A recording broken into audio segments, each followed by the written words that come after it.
जब भी हम गवर्नमेंट जॉब की बात करते हैं तो सबसे पहले हमारे दिमाग में एक नाम आता है, वो है इंडियन आर्मी। इंडियन आर्मी सिर्फ एक नौकरी नहीं है, यह देश सेवा, सम्मान और गर्व का प्रतीक है। हर साल लाखों युवा आर्मी में जाने का सपना देखते हैं, लेकिन सही जानकारी के अभाव में बहुत से छात्र पीछे रह जाते हैं। तो आज इस वीडियो में मैं आपको इंडियन आर्मी के बारे में पूरा डिटेल बताने वाला हूं। 12वीं के बाद आर्मी में जाने के सारे रास्ते, सोल्जर, जीडी क्लर्क और ट्रेड्समैन में क्या फर्क होता है, पूरा selection process, syllabus, salary, promotion, हर चीज मैं आपको एक एक करके बताने वाला हूँ। स्टेप बाय स्टेप कैसे तैयारी करेंगे ये भी चीजें मैं आपको बताने वाला हूँ, इसलिए वीडियो को अंत तक जरूर देखिएगा, कोई भी कंफ्यूजन आपके लिए नहीं रह जाएगा। और साथ में मैं आपको इस प्रेजेंटेशन का पीडीएफ फाइल भी डिस्क्रिप्शन में देने वाला हूं। तो सबसे पहला नंबर हमारा सवाल होगा, इंडियन आर्मी क्या है। दोस्तों, इंडियन आर्मी भारत की थल सेना है जो हमारी सीमाओं की रक्षा करती है और देश को हर खतरे से सुरक्षित रखती है। जब भी देश पर कोई भी हमला होता है तो सबसे पहले इंडियन आर्मी आगे खड़ी होती है। इंडियन आर्मी में शामिल होने का मतलब है सख्त अनुशासन, मजबूत शरीर और नेतृत्व क्षमता। साथ ही साथ देश के लिए कुछ कर दिखाने का गर्व भी इंडियन आर्मी के साथ जुड़ा रहता है। आर्मी सिर्फ नौकरी नहीं है, यह एक सम्मानित जीवन शैली होती है जहां जवानों को बहुत सारी सुविधाएं भी मिलते हैं। इंडियन आर्मी आपको सिर्फ नौकरी नहीं देती है, बल्कि आपको एक हीरो की पहचान देती है। इंडियन आर्मी में 12वीं के बाद मुख्य रूप से 3 प्रकार से भर्ती होती है, सीधा सीधा हम ये कह सकते हैं। तो जो सबसे पहला नंबर हमारा होगा वो होता है सोल्जर जीडी। सोल्जर जीडी मतलब जनरल ड्यूटी। फिर उसके बाद आता है सोल्जर क्लर्क, जो कि ऑफिस, कंप्यूटर आदि के वर्क इसमें होते हैं। फिर उसके बाद से आता है सोल्जर ट्रांसमैन, यानी सपोर्ट का रोल जो करता है, कुक होता है, और भी बहुत सारे काम होते हैं, वो सारी चीजें। तो आर्मी में हर पोस्ट की अपनी अलग जिम्मेदारी होती है, लेकिन लक्ष्य एक ही होता है, वो है देश की सेवा। अब हम लोग डिटेल में एक एक करके सबके बारे में बहुत अच्छे से समझेंगे। सबसे पहले हम लोग बात करेंगे सोल्जर जीडी का। ठीक है दोस्तों, सोल्जर जीडी का मतलब क्या है? तो सोल्जर जीडी आर्मी की बैकबोन होती है। सीमा की सुरक्षा से लेकर मैदान में दुश्मन से मुकाबला सबसे पहले सोल्जर जीडी ही करता है। अगर आप एक्शन और फील्ड ड्यूटी पसंद करते हैं तो सोल्जर जीडी आपके लिए बेस्ट ऑप्शन है। इसके लिए क्या योग्यताएं होनी चाहिए? तो 10वीं 12वीं पास होने चाहिए आप, ठीक है। और उसके बाद साथ साथ आपका एज 17 से लेके 21 साल के बीच में होना चाहिए। न्यूनतम आप 45% मार्क्स से पास होने चाहिए, ये भी चीज ध्यान रखिएगा। फिजिकल स्टैंडर्ड क्या होता है? तो आपकी जो हाइट होनी चाहिए वो 170 सेंटीमीटर से एबव होनी चाहिए। चेस्ट आपका 77 से लेकर 82 सेंटीमीटर का होना चाहिए। दौड़ जिसमें आपको लगभग 1.6 किलोमीटर की दूरी जो होती है उसको 5.5 मिनट के अंदर में फिनिश करना होता है। तो ये फिजिकल भी फिट होना चाहिए आपका। अब सिलेबस बात कर ले तो क्या आपको पढ़ना होता है? तो इसमें आपको एग्जाम सिलेबस में जीके, मैथ, रीजनिंग और साइंस से रिलेटेड क्वेश्चंस पूछे जाते हैं। दोस्तों, ऑनलाइन रिटन जो एग्जाम होते हैं उसमें 50 क्वेश्चंस होते हैं 100 मार्क्स के। नेगेटिव मार्किंग नहीं होता है इसमें। उसी का सिलेबस मैंने आपको बता दिया है। जनरल नॉलेज, मैथ, रीजनिंग और जनरल साइंस आपको पढ़ना होता है। सैलरी की बात कर ले अगर हम लोग, तो इसमें लगभग आपको 25 से 30 हजार प्लस अलावेंस, अगर अलावेंस आप जोड़ेंगे तो ये 50, 60, 70 हजार रुपए तक पहुंच जाता है। इतना आपको मिलता है सुविधा। प्लस आपको फूड वगैरह और रहने के लिए मिलता है, तो वो सारे पैसे आपके बच जाते हैं। तो कोई खर्च बहुत ज्यादा आपका नहीं होता है। ठीक है सोल्जर्स, अब आप अगर प्रमोशंस की बात करें तो आप यहाँ सोल्जर से हवलदार हो सकते हैं, जेसी हो सकते हैं, ऑफिसर हो सकते हैं, ठीक है, नायक हो सकते हैं। तो इसमें कई पोस्टिंग होती है, उस हिसाब से आप पोस्ट बाय पोस्ट ऊपर जा सकते हैं। दोस्तों, अब जितना ज्यादा आपके में कैपेबिलिटी और परफॉर्मेंस होगा उस हिसाब से आप अपना पोस्ट ऊपर पहुंचा सकते हैं। सेकंड नंबर हम लोग बात करते हैं सोल्जर क्लर्क, और स्टोर कीपर भी हम लोग कहते हैं उसको, उसके पोस्ट के लिए। सोल्जर क्लर्क आर्मी के ऑफिस सिस्टम को संभालता है। रिकॉर्ड, अकाउंट और डेटा का काम क्लर्क का होता है। अगर आपको पढ़ाई में और कंप्यूटर में रुचि है तो क्लर्क पोस्ट आपके लिए बेहतरीन है। योग्यता क्या होनी चाहिए इसके बारे में बात कर लेते हैं। तो सबसे पहले नंबर, आप 12वीं पास किए हुए होने चाहिए, यानी 12th पास हो जिसका मार्क्स 60% प्लस होना चाहिए। इंग्लिश और मैथ इसमें एकदम कंपलसरी होता है। इंग्लिश अच्छी होनी चाहिए, मैथ आपको अच्छे से आना चाहिए।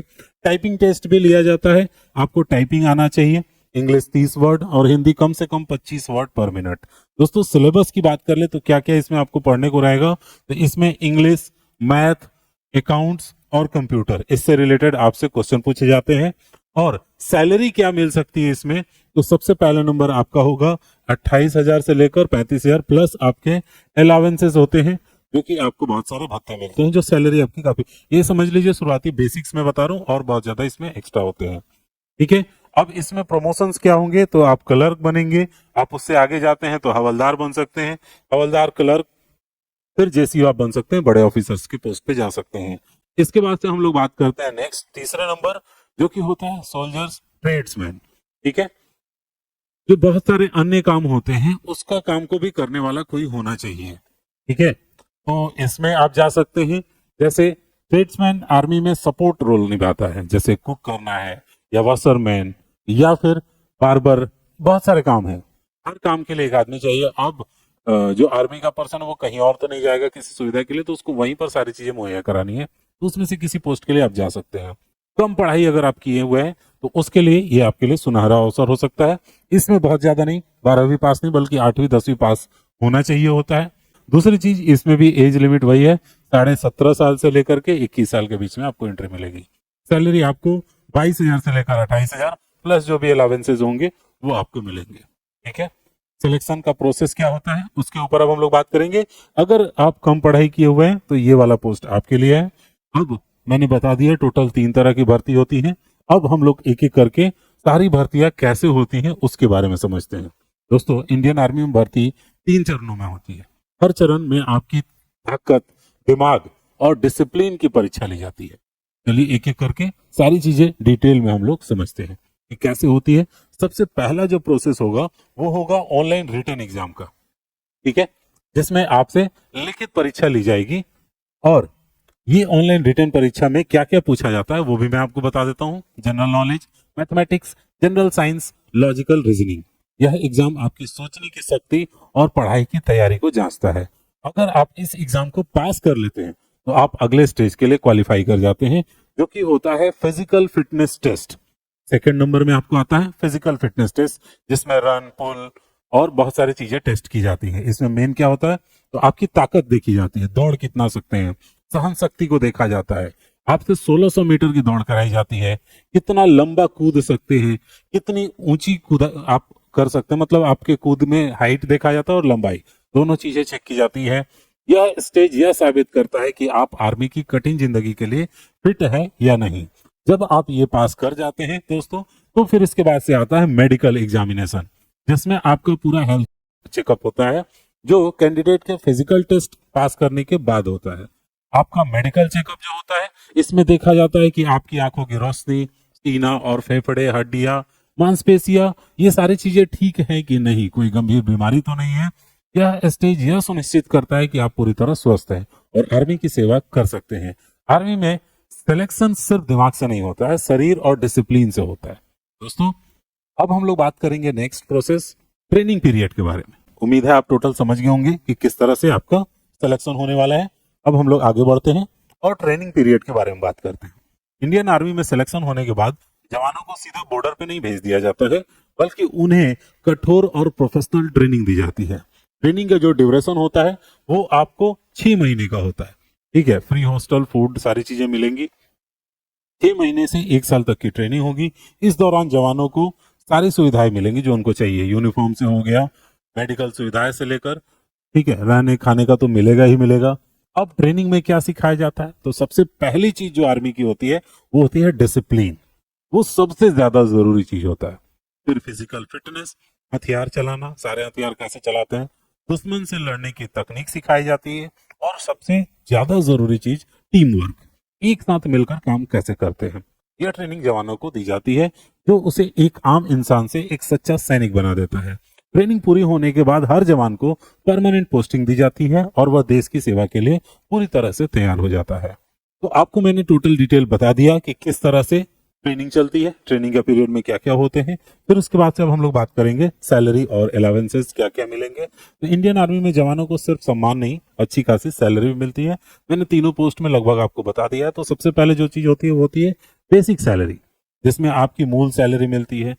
ठीक है, उसके बाद से आपको आ जाता है डीए, यानी डियरनेस अलाउंस बोलते हैं, जो महंगाई के अनुसार बढ़ते रहता है। जैसे जितनी महंगाई बढ़ेगी ये भी बढ़ेगा, जो आपके महंगाई को मेंटेन कर लेता है। फिर उसके बाद आता है रिस्क अलाउंस। रिस्क अलाउंस, जब आप खतरनाक इलाके में ड्यूटी करते हैं तो और ज्यादा ये आपका रिस्क अलाउंस जो है वो बढ़ जाता है। ठीक है, डीए हो गया, रिस्क अलाउंस हो गया। फिर उसके बाद से आता है फील्ड एरिया अलाउंस। जब आपकी पोस्टिंग दूर दराज किसी बॉर्डर एरिया में होती है तो ये अलाउंस आपको दिया जाता है। यूनिफॉर्म अलाउंस, ये तो आप कहीं भी रहेंगे तो आपको मिलेगा ही मिलेगा। ठीक है, अब आप कौन सा ड्रेस पहनेंगे ये तो तय रहता है, तो उस ड्रेस के लिए आपको भत्ता दिया जाता है, आप उसको तैयार कराइए। इन सब को मिलाकर एक जवान की सैलरी लगभग 25 से लेकर 50,000 के करीब में हो जाती है। मेडिकल लीव, एचआरए, बहुत सारे अलाउंसेस मिलते हैं, बहुत सारी सुविधाएं मिलती हैं, जो आपके रैंक और एरिया पे डिपेंड करता है। इसके साथ ही साथ आपको फ्री में मेडिकल चेकअप, फ्री में आप कैंटीन की सुविधा ले सकते हैं, फ्री में आप ट्रेवल कर सकते हैं, और रिटायरमेंट के बाद पेंशन भी मिलते हैं। इंडियन आर्मी में सिलेक्शंस के लिए आपको दो तरह की तैयारी करनी होती है। एक, पहले नंबर रिटन एग्जाम, दूसरा number physical fitness. Written exam की तैयारी करने के लिए सबसे पहले क्या करेंगे, आगे बढ़ते हैं हम लोग। तो ये आपको पूरा एग्जाम की तैयारी में क्लियर कराने वाला हूँ। तो रोज आपको जनरल नॉलेज पढ़ना होगा, मैथ का डेली प्रैक्टिस करना होगा, अगर आप अच्छे से उसमें एग्जाम में पास होना चाहते हैं तो। प्रीवियस ईयर के क्या क्वेश्चन होते हैं उन सबको कंटिन्यूअसली बार बार सॉल्व कीजिए। करंट अफेयर्स देखते रहिए, उसे याद रखिए। आर्मी का एग्जाम आसान नहीं होता है, लेकिन सही तैयारी से अगर आप करते हैं तो जरूर क्लियर हो जाएगा। फिजिकल फिटनेस पे भी आपको ध्यान देना होगा, डेली दौड़ना होगा, रोजाना रनिंग करें, पुशअप करें, पुलअप लगाएं, लंबी और ऊंची कूद की प्रैक्टिस करें, बैलेंस डाइट ले, नींद पूरी रखें, तो बॉडी काफी ज्यादा मजबूत और सिलेक्शन के लिए आसानी होगी। दोस्तों, ये बहुत ज्यादा ध्यान रखने की जरूरी चीज है कि आर्मी की तैयारी सिर्फ किताब से नहीं होती है, ग्राउंड से होती है। यानी बुक पे तो जो चीजें हैं वो आपको पढ़नी है, बट ग्राउंड लेवल पे जाकर के आपको अपने आप को स्ट्रांग बनाना है। अब कुछ ऐसे कॉमन मिस्टेक्स की बात करने वाला हूं मैं, जो कि इसकी तैयारी करने वाले स्टूडेंट कर देते हैं और फिर जाके बाद में वो चढ़ जाते हैं। जैसे बिना फिजिकल तैयारी के फॉर्म भर दिए, पीक हाइट ट्रिक कर दिए, जैसे हाइट जितना लिखा है उससे कम या अधिक है, अधिक है तो खैर तो ले लिए जाएंगे, कम है 1-2 सेंटीमीटर कम है फिर भी मार्क कर दिए कि वहां पर देख लेंगे, थोड़ा सा मैनेज हो जाएगा। नहीं होता है ऐसा। रॉन्ग इंफॉर्मेशन भर रहे हैं आप, गलत चीजें भर रहे हैं, तो इन सब वजह से आपका सिलेक्शन रुक जाएगा। सही नौकरी से ही सक्सेस आपको मिलेगा, तो उसके लिए आपको क्या करना होगा, सही सही इंफॉर्मेशन पहले नंबर भरना होगा। इंडियन आर्मी सिर्फ एक जॉब नहीं होती, यह पूरी लाइफ स्टाइल होती है। यह वह जिंदगी है जिसे आप अपने देश के लिए जीते हैं, अपने देश के लिए खड़े होते हैं, और जरूरत पड़े तो अपने देश के लिए सब कुछ न्यौछावर भी कर सकते हैं। अगर आपके अंदर सख्त डिसिप्लिन, मुश्किलों से लड़ने का हौसला और देश के लिए कुछ कर दिखाने का जज्बा है, तो यकीन मानिए इंडियन आर्मी आपके लिए ही बनी है। देश की सीमाओं का रक्षा करना, तिरंगे को सलाम करना और करोड़ों लोगों को सुरक्षित रखना सबसे बड़ा सम्मान होता है, और इससे बड़ा सम्मान कोई हो भी नहीं सकता है। अगर आपको ये वीडियो अच्छा लगा हो, उपयोगी लगा हो, तो लाइक जरूर करिएगा, और दोस्तों शेयर करिएगा अपने दोस्तों से। Computer by Vikas sir channel को सब्सक्राइब कर लीजिएगा। ऐसे ही useful career related, government related, job related videos आपको मैं लाता रहूंगा। कमेंट में लिख दीजिए जय हिंद। मिलते हैं अगले वीडियो में एक और इन्फॉर्मेशन के साथ, तब तक सीखते रहिए।